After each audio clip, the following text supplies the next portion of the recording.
Baik. Assalamualaikum warahmatullahi wabarakatuh. Eh, Sekarang kita berbicara tentang eh, pendidikan ekonomi dan akuntansi dalam persekolahan di Indonesia. Seperti kita ketahui bahwa dalam tataran filsafat, dalam ilmu filsafat, ya, kemunculan ilmu ilmu sosial di antaranya itu eh, memiliki yang namanya bagian dari makrokosmos, ya, yaitu kebenaran yang mutlak, kemudian di dalamnya adalah kebenaran-kebenaran yang relatif. Sains sebagai salah satu dari kebenaran yang relatif. Nah, kemudian di dalamnya muncul yang namanya ilmu-ilmu sosial, ilmu-ilmu alam. Ya.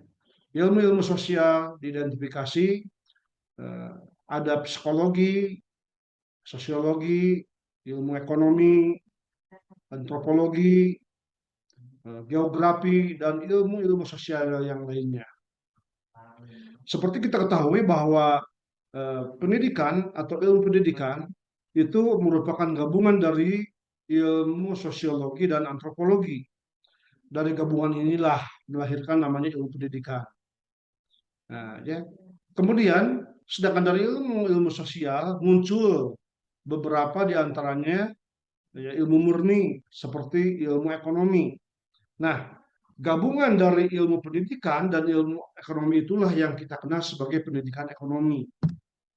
Nah, ya, dalam video yang lalu kita membahas tentang ada beberapa kajian dalam pendidikan ekonomi, diantaranya adalah pendidikan akuntansi.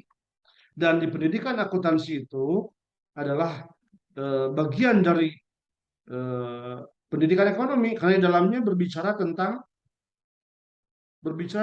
teori produksi, ya, ilmu ekonomi makro yang membahas tentang informasi keuangan, ya, dari faktor-faktor produksi, kemudian informasi itu diperlukan bagi orang-orang yang berkepentingan, ya.